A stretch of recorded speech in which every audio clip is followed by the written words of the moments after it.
Victoire de l'Estac pour son dernier match de l'année 2025. Les Troyens qui se sont qualifiés pour les 16e de finale de la Coupe de France. Bonsoir à toutes et à tous. Soyez les bienvenus pour ce nouveau débrief de l'Est Éclair. On va ensemble analyser ce match olympique marquois Estac. Victoire donc des Troyens.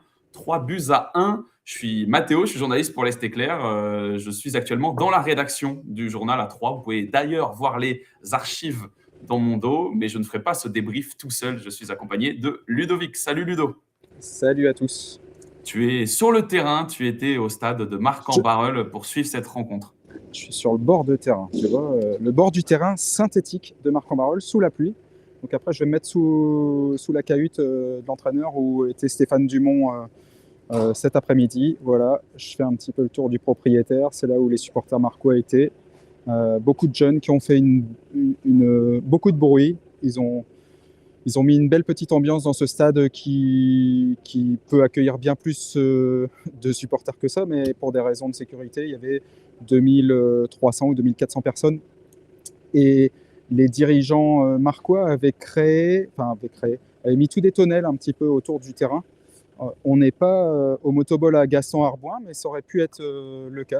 Alors, ils avaient prévu pour éviter la pluie, parce que la pluie était prévue, mais la pluie est arrivée un petit peu plus tard. Donc voilà, la pluie est tombée. Il n'y a personne qui est tombé, hormis les Marquois aujourd'hui en Coupe de France. Pour récapituler un peu, pour ceux qui n'auraient pas suivi, 32e de finale de Coupe de France, l'Olympique Marquois qui est en Régional 1, donc 4 divisions en dessous l'Estac qui est en Ligue 2. Et pourtant, ils menaient à la mi-temps, les Marquois, 1-0 suite à un but de Diaby à la 8e minute de jeu. Au final, les Troyens qui ont marqué 3 buts en deuxième période, je les ai marqués là, ODD, Diop et Ben Tayeb qui sont les buteurs pour l'Estac. Comment toi, tu as senti cette rencontre? Estac menée à la mi-temps, est-ce que tu les as sentis inquiets, stressés ou sereins? Plutôt serein, mais moi je l'étais peut-être un petit peu moins. Il faut savoir que c'était une R1, mais c'est une belle R1. Déjà, ça c'est la première chose, qui jouait je l'ai déjà dit au début, sur un terrain synthétique qui est fatigué, qui permet pas de jouer correctement au ballon, parce que le ballon, déjà, c'est pas le même ballon que ce qu'on trouve en Ligue 2. C'est un ballon Nike cette fois-ci, qui rebondit beaucoup plus, enfin qui vole un peu plus. On m'a dit, un membre du staff faisait une allusion au football, au ballon de plage. Donc ça, c'est la première chose. Et puis derrière, c'est vrai que le terrain était complexe. Donc pour l'Estac, quand tu te retrouves face à une équipe qui est bien regroupée et qui est en plus de qualité, c'est pas si simple quand tu es mené 1-0 dès la 7e minute de jeu. Donc ça, c'est la première chose. La deuxième, c'est qu'il y a eu quand même un gros turnover au niveau de l'équipe. Le coach a fait déjà, donc la défense, elle est complètement expérimentale, hein, même si on a vu quelques joueurs qui avaient déjà évolué ce lundi à Boulogne. Mais quand on est privé d'Adrien Monfray et qu'on joue alors avec Konaté, qui a été encore plutôt bon dans les buts, mais après à droite c'est Doncor, à gauche c'est Hamdi, dans l'axe c'est Diawara et Gambor. C'est, sans leur faire injure, c'est plus une défense de National 3 que de Ligue 2. Donc ça, c'est la première chose. Et puis Stéphane Dumont a pour la première fois aussi changé de système. Alors il a remis en place Flipono à côté de Diop au milieu, et puis après il a joué avec quasiment 4 attaquants. Donc à droite c'était Jaurès Assoumou. À gauche, non, c'était Jaurès a joué d'abord à gauche. Donc Jaurès Assoumou a joué à gauche. À droite, c'était ODD, et en pointe 2 attaquants, Ripard et Ben Tayeb. Donc tout ça fait que ce nouveau schéma, face à un adversaire qui est bien regroupé, dans un stade qui est très marquois, et avec un but qu'on prend en début de match, finalement, c'était pas forcément évident, et ça s'est au final plutôt bien passé après.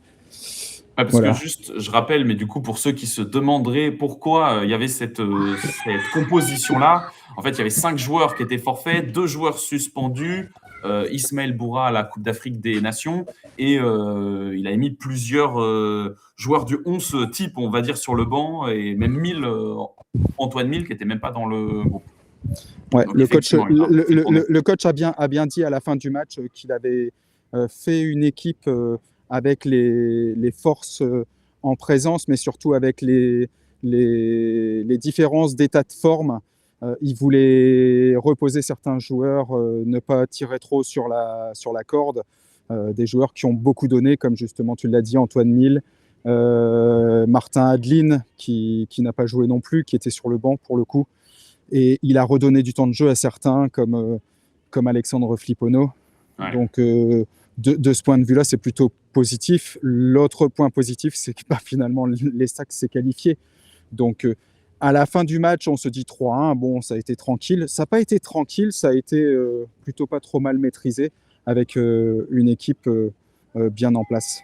Ouais, parce que du coup, j'ai pas dit les minutes des buts troyens, mais du coup, 52e, 78e et 81e. Et voilà, ça a mis un petit peu de temps pour se confirmer, on va dire, cette victoire Alors, troyenne.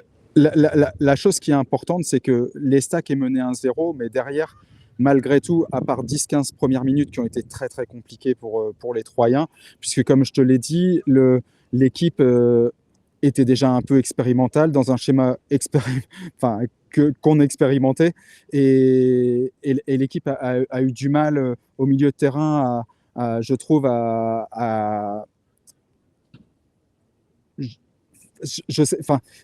on attendait une équipe de Marc Ambarol qui allait être très sur la défensive et finalement qui a joué bloc haut et qui a surpris les joueurs de l'Estac, qui a réussi donc à contrer. Il s'est fait Bonsoir les Troyens.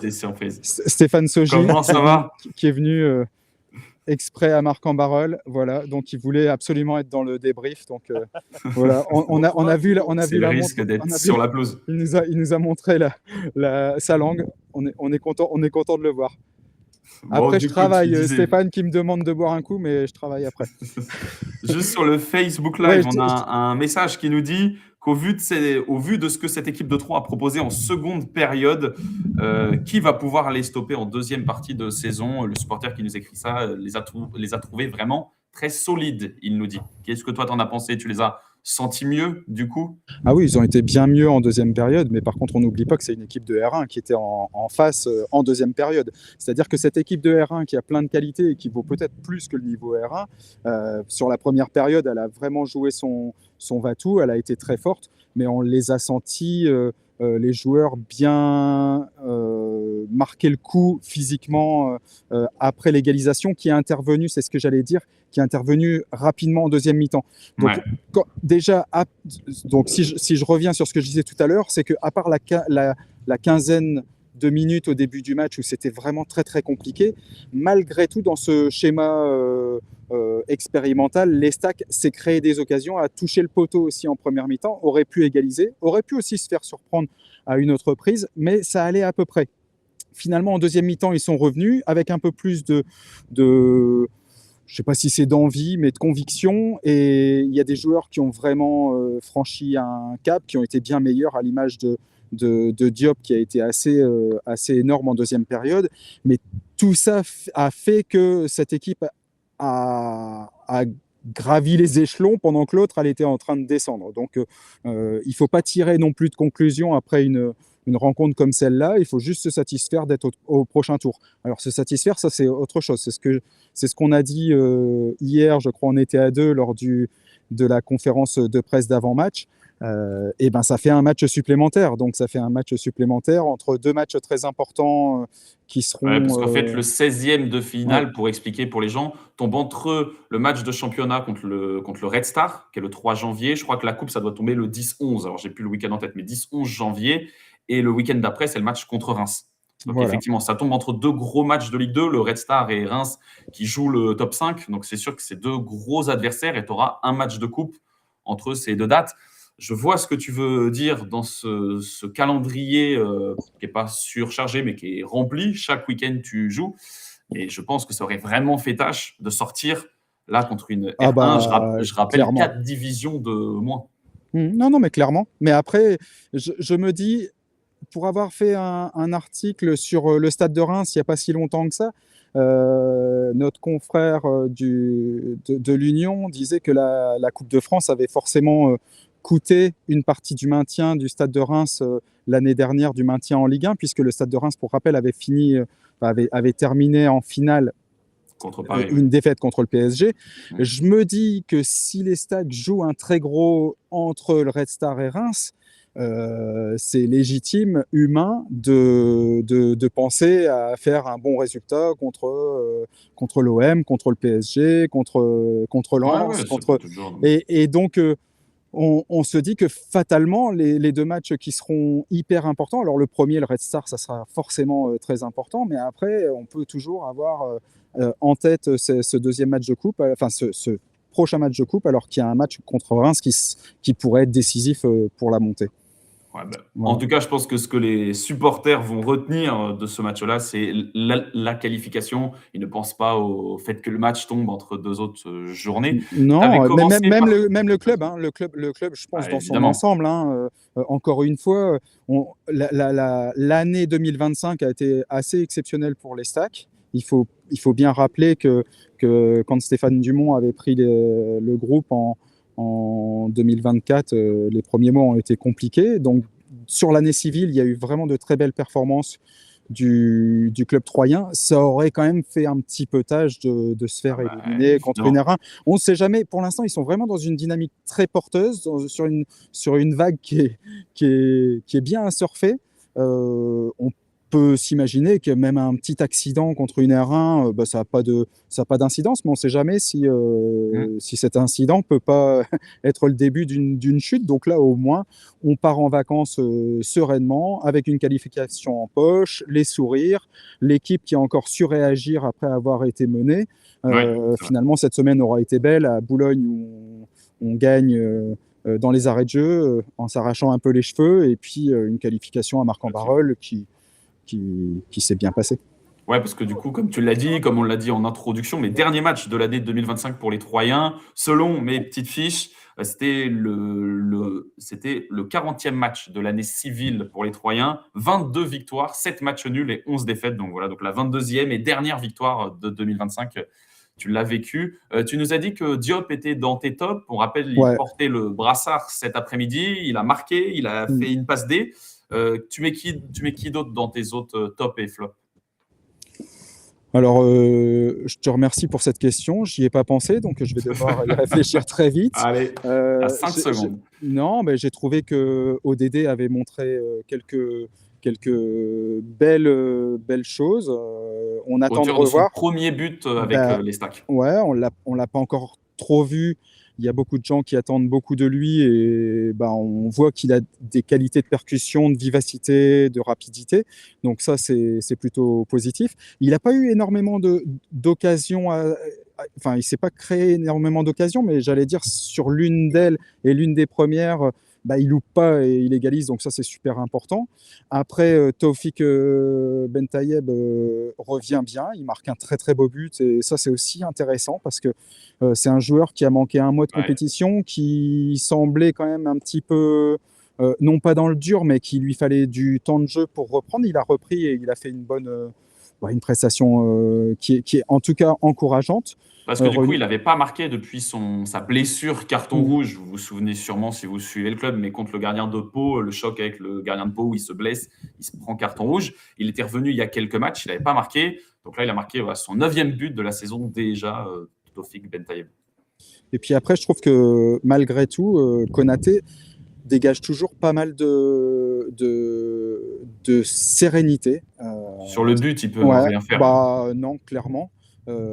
C'est très bien joué de la part des Marquois, et puis de toute façon, il ne peut pas tout arrêter non plus. Et derrière, j'ai trouvé aussi que les défenseurs, malgré tout, ça reste des jeunes, et il y a quelques joueurs qui sont intéressants. Diawara dégage beaucoup de puissance, parfois même un petit peu trop quand il veut faire des passes. Il a pas mal de passes, je vais presque dire un peu faciles, mais c'était un match complexe, encore une fois. Hein. Il faut pas... il faut voir que c'était contre une équipe qui jouait le match de sa vie, dans un petit stade, sur un terrain